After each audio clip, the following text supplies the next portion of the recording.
Good afternoon. Please, gentlemen, join me on the stage. I have a very esteemed panel this afternoon. Please join me in welcoming Choon, Quek, Ian Wilson, and Chris Godfrey. We'll do introductions in just a second. Please, gents.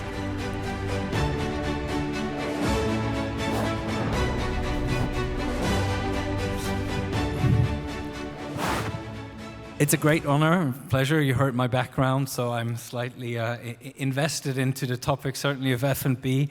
What a great atmosphere, and good afternoon, community. Always good to be at Jonathan's events. I've been following him around the globe, and now here in Saudi. And we've heard a lot in today's sessions already around where the journey is going.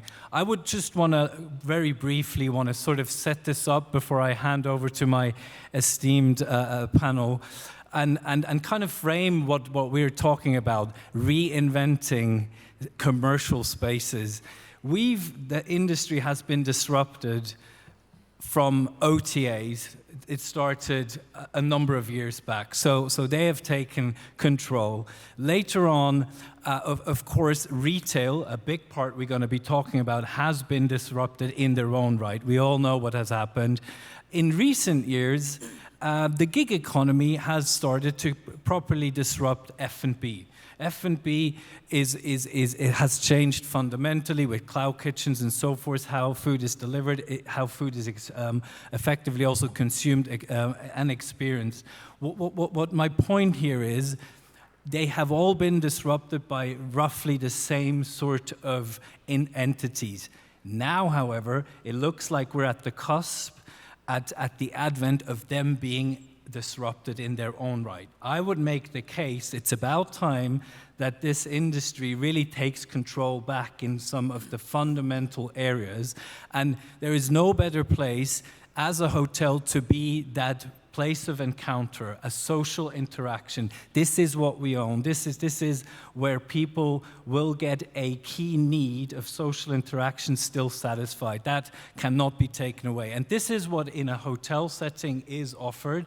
I do believe, and I want to make a quick round show of hands of who really believes that the space they either own or operate or have designed is actually properly utilized in the context of hospitality, retail, and F&B. So please do raise your hand if you do believe that the space you own or operate is properly utilized, maximized for returns. So no hands. There you have it. There you have it. So let me. That's just sort of the pretext of the context of what we're discussing. We're talking about convergence. Let me introduce Choon. You're the CTO of Saudi Tourism Authority. You have been in Singapore, a tremendous track record. You look at this from two angles: from the Saudi Tourism Authority, and of course from a digital angle. What, Choon, are your views, especially also in a context of Saudi, bringing with you learnings from an international market as well? Yeah, thank you, Marco. I think, first of all, let's establish some ground facts. Saudi Arabia today is the fastest growing destination in the world. We lead the whole G20 countries. We have had a 93% growth in visits last year. We hit 93.5 million and 185 billion riyals of spend. So this is a tremendous opportunity, and we're not even done yet. We're not even at 2030 numbers. So there is a huge potential and a huge upside for the entire tourism ecosystem. What we want to do is really to build the very best digital infrastructure, offering the best and most updated data to inform our partners, so they know where are the priority areas to invest in, where are the priority customers to target, and where to spend for the maximum ROI. So this is really what we're trying to bring to help the entire industry and the ecosystem to very rapidly capitalize on the opportunity that's coming. Let me ask you a quick follow-up question on that. Where, from the STA perspective, are you really now still at a digital perspective? Where are you really keeping in check, in line with the latest developments, especially also AI, of course, being the key buzzword at this stage? Sure. So we're developing a lot of systems to facilitate the delivery of the services, both on the consumer side as well as on the trade side of things.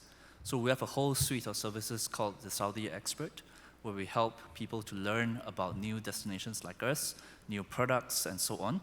We also have courses and digitally delivered across the world that help people to understand the culture in Saudi, the various kinds of food, and so on. The next part is really around what are the different products.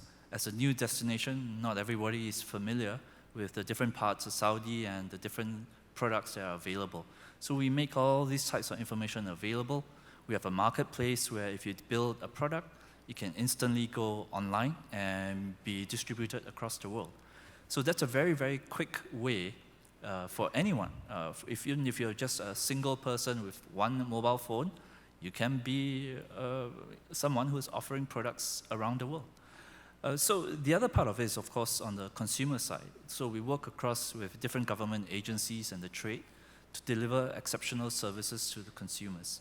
So whether this is in terms of finding their way, we have just launched actually a new edition of Saudi Map, where it shows you all the different things that you can do, including where to park your car, which is quite a common issue in Riyadh particularly, but also places like, where do you go for the best F&B and so on, but for events as well. Events tend to be transitory, so by the time something like a Google Maps catches up with updating it, the event might be over. So a lot of consumer services start with thinking end-to-end by understanding what is the objective at every stage of the journey for the consumer. So we're using AI and advanced analytics to help predict what the consumer wants, surface the most interesting aspects and what are the products and services that are most relevant at that point, and show that to the consumer. Thank you. So really a plug-and-play repository of tools, and importantly, your data pool available for the planning and operating environment for investors and operators alike. Exactly. Amazing. Ian Wilson, great to have you on the panel. We exchange a lot, of course, in our day-to-day, but you bring a wealth of experience, having, of course, also worked, ironically, in Singapore. Now you are reimagining how hospitality should be delivered, and hospitality broadly defined, of course, very much touching on these topics. Great to have you here. My key question for you at the high level is, if we really are to converge and bring in retail into underutilized commercial space, non-revenue generating, and sort of bring back or not F&B, what does that entail really from your perspective, from an operating model perspective, and specifically, what are the requirements of such a reimagined operating model on your future skills force? Are we still training the people right for such a future reimagined converged operating model? It's a complex question, certainly. I don't know if I'm on. Can you hear me? There we go. Now you can hear me. I think when you look at the context of modern development, certainly if you're looking at something like the line, every square meter has to pay. And the challenge with hotels is you have kind of a siloed approach to them. You think that this space is for this space is for this space is for this. And ultimately, you probably underutilize the asset. But to run an asset where you are able to blend these things seamlessly together is far more complicated, and it has implications. And I think that the number one would be how you hire people and who you hire. They're going to have to be different people as we go forward than perhaps we have traditionally hired, because it's a much more difficult environment to run. And I think culture is ultimately key to this as well, because you have to have a group that is innovative, able to learn fast, and able to adapt. So very much an agile team that can learn and improve. Underpinning all of this, in parallel with what Choon has been talking about, I think that the most powerful thing is a very good data infrastructure, which is going to help you to understand really what's going on and really start to measure what works and what doesn't work, because it's not easy to do this. So you want to build in the flexibility that you can adapt and adjust, and I'll let you speak, Krista, how you would do that most effectively. But if you can do that, then you can continually optimize. And the reality is that you may get it perfect today, but tomorrow your customers change. So what works today will not work in the future. So if you can build this ecosystem, I think that the final piece is how do you bring in automation, which would allow you to get rid of lower value work and continuously kind of focus on that. I think we're at an inflection point right now where both digitally you can automate an increasing amount of stuff in a hotel, but also physically, robotics are really kicking in right now.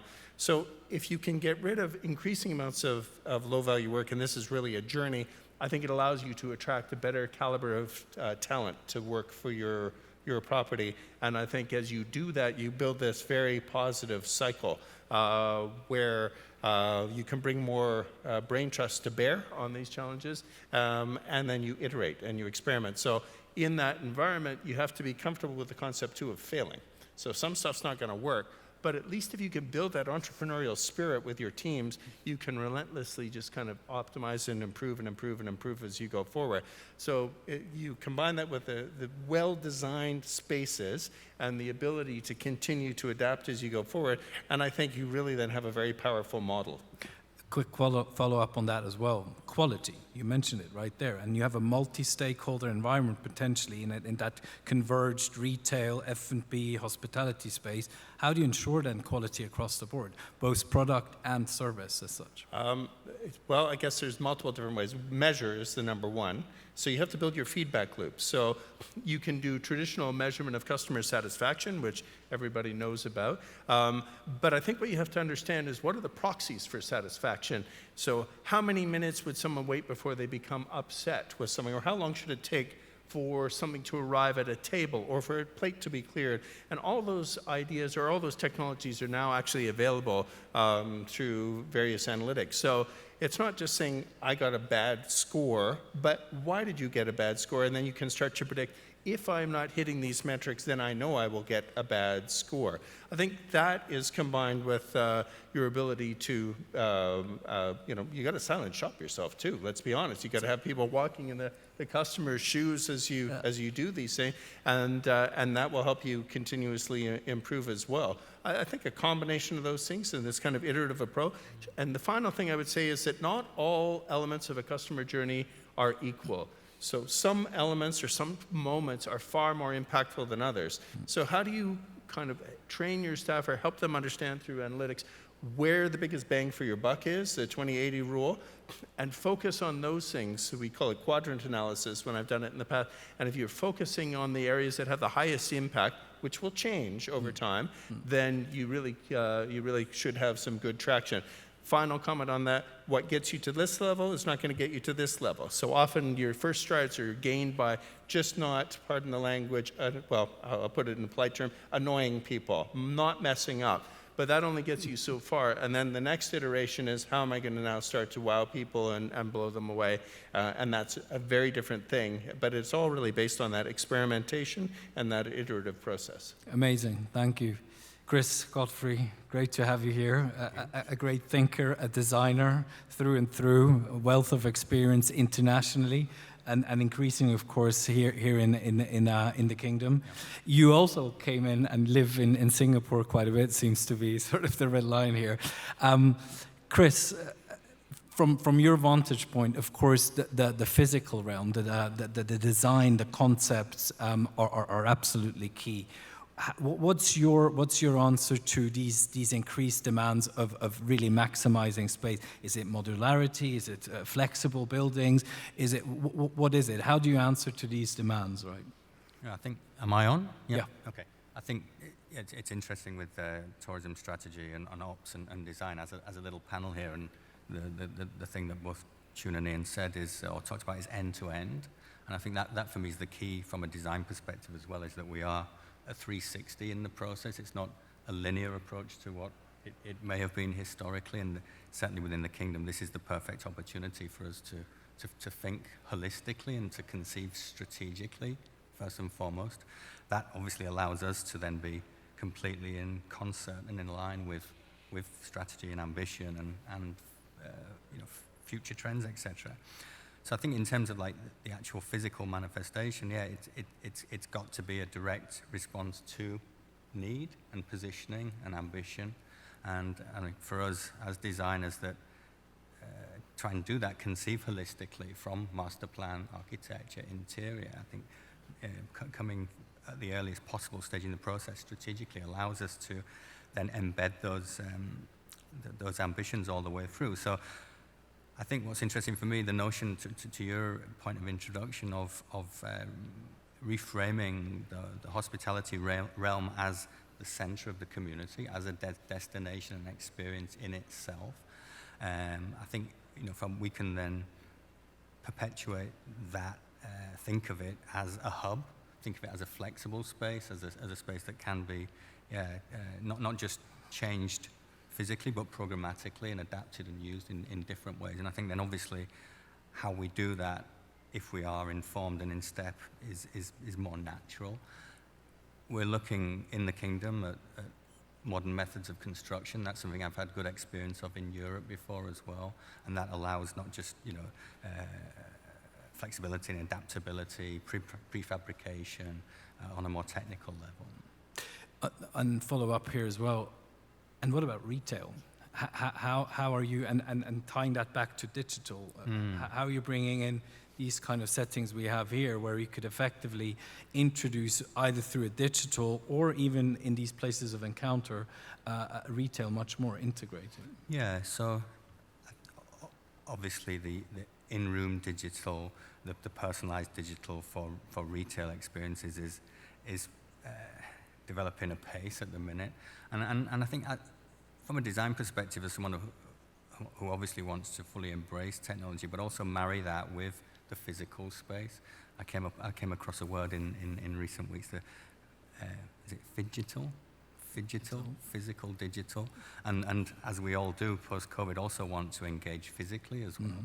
And it's a demographic thing, an age thing, I guess, as well, as to how can we respond flexibly to different people. But I think back to that idea of community for me, and that notion of hospitality spaces being of the locale as well. Context is everything, I think, in terms of experience-based hospitality, of how a physical space can be a transformative space, retail, but also an experiential one that can connect you with the wider community, with that craft or heritage in some form, shape, or order. So I think that they're pursuits that are interesting to us as designers also.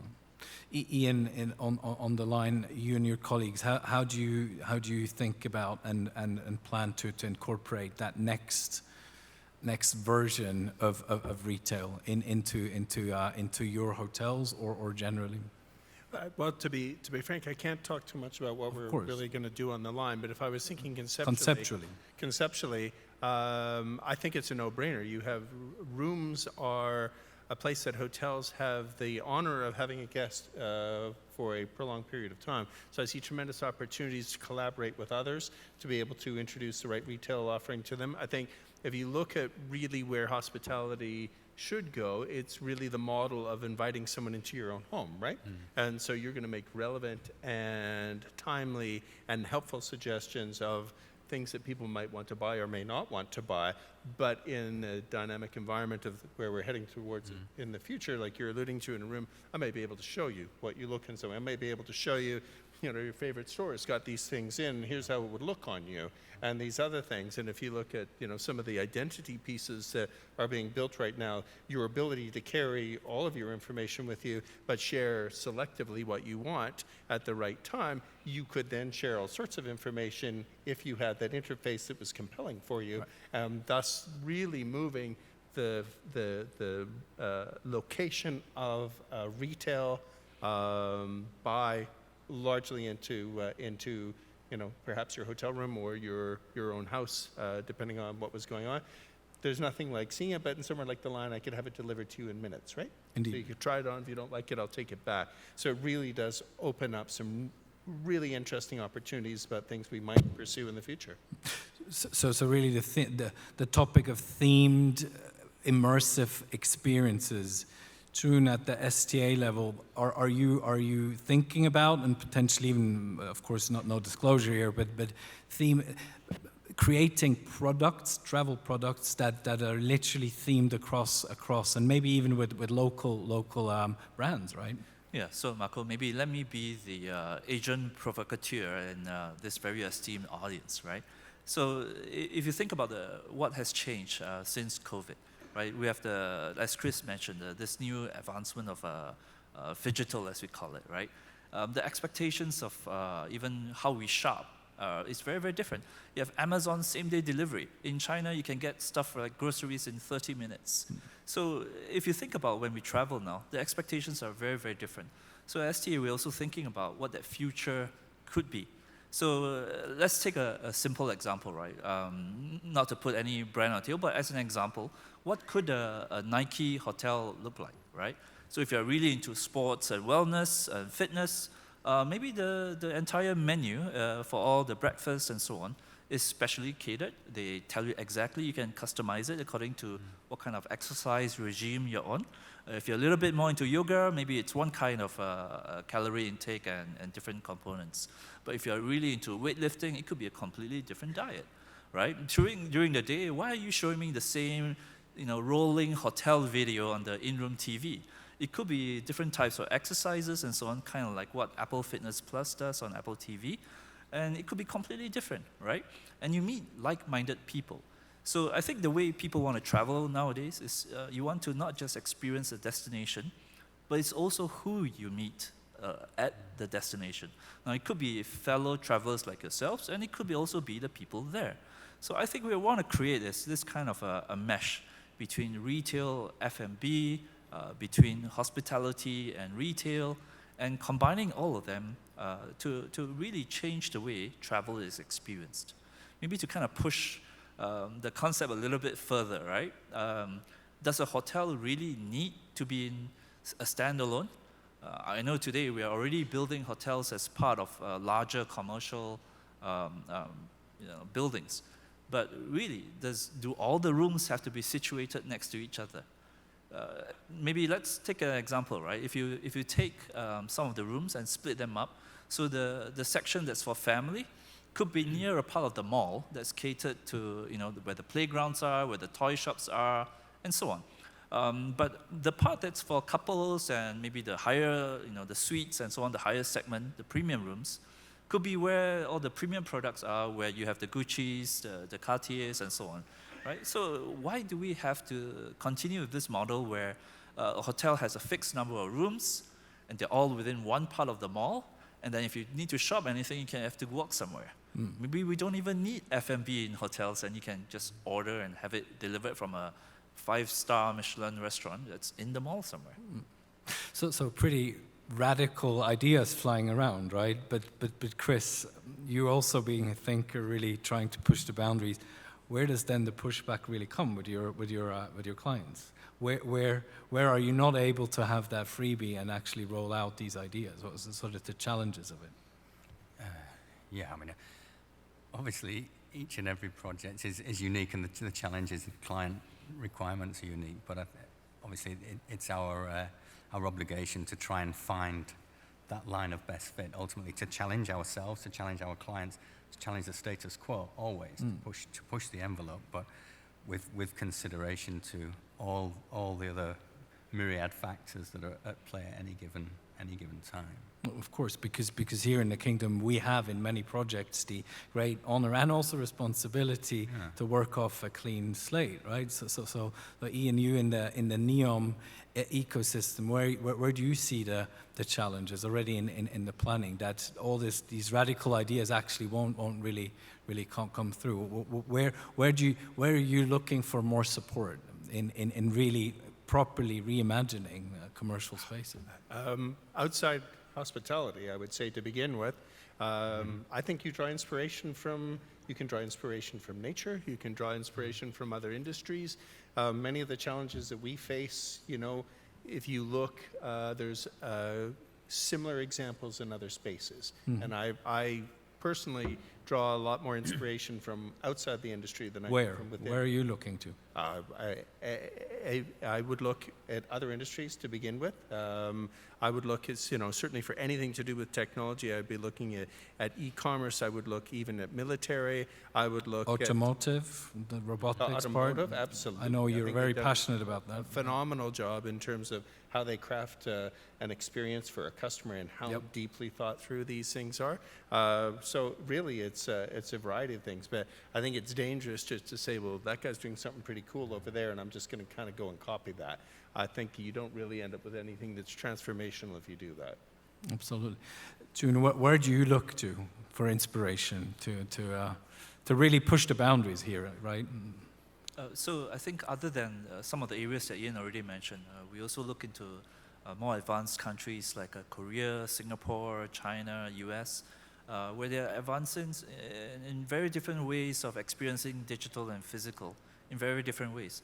I don't know if you saw this, but last month Huawei in China launched a car with a camera inside the car, not outside. We're used to cars with cameras outside so they can park it, right? But it has a camera inside so that when you're actually driving, you can do a video call. Probably not the best to do maybe a work call where you're doing like a Zoom, but actually just to kind of see, where the family is or how they're doing, it's great. But the best part is you can actually use that to access the cameras outside the car. Mm-hmm. So you can also see, hey, if your daughter is maybe parking the car correctly or getting too close and speeding. So some very interesting ways that technology is being used in many different parts of the world. I will have many more questions, but I would like to open up to the floor if we have microphones for anyone that has a question to this esteemed panel. There's none at this stage, but please raise your hand if there is a question. Indeed, there is one. Do we have a microphone? Yeah.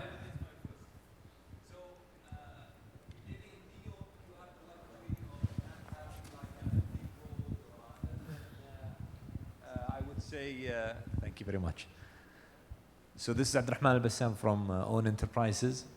My question is, in NEOM, when we talk about merging different uses, whether vertically or horizontally, you have the luxury of building your own code and using your own systems and think outside the box. What's the advice from the panel for people who think the same, but with the restrictions of existing laws, whether it be from MOMRA or other organizations, government regulators? Thank you. I mean, I guess it's hard to speak to it without specifics, to be honest with you, to provide context. But I would say I would look at exactly how the law is written. I would go and talk to people who are the planners to see what the intent of the law is. And so if you're complying with the intent or the spirit of what they're trying to accomplish, I think you can still do an awful lot within that context. I haven't seen many things that preclude you from being able to do really creative mixed-use type developments, but I can't honestly speak with any authority, not knowing your exact context, I'm afraid. Chris, you from a planning side? Yeah, and I guess there are multiple different contexts as well, aren't there? From the to be built, like the line, the coastline of the Red Sea to the inner city of Riyadh, and each comes with its own potential restrictions and opportunities. I think to Ian's point, it's hard to be specific, but obviously from a design perspective, it's your obligation to understand code, but also to try and expand the envelope of what that could be, what that could represent, and to, I say, not to go against code, but to challenge norms as well, positively. Thank you. Half an hour is flying by so quickly.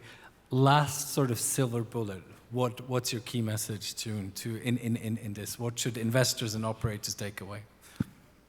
I think the key takeaway for me is really in the 3 years that I've been with Saudi, it's that the people here are tremendously warm, tremendously optimistic. I think we are at a very interesting place in history where the stars are aligned, right? There is huge ambitions for tourism and therefore hospitality, retail, F&B, and so on. And we have a tremendous appetite in a recovering COVID situation where people are really willing to travel and experience new products. So my key message then is to make sure that everybody works with us. If you have an interesting idea, out of the box or otherwise, then come talk to us, right? I think there's never been an idea that I've seen in Saudi where if it's a good idea, there were no ways to implement it. Ian, from your side. So to me, to my peers in the industry, I would argue that the silver bullet as we go forward is using your data effectively. But I would also say that the gun that fires it and make sure it goes in the right direction is the culture of your organization. Thank you. Chris, any final I think somewhat wise words? Yeah, I don't know about the wise, but to echo Choon to an extent, that we all recognize this is the most unrivaled opportunity for the kingdom and post-COVID to understand, reimagine, and project forward. And I think for us as a design company to be honored with that opportunity to help strategize and position is quite unique and inspiring. Thank you. Please join me in thanking the esteemed panel, Choon, Ian, Chris, thank you, and Jonathan and their organizers. Thank you so much.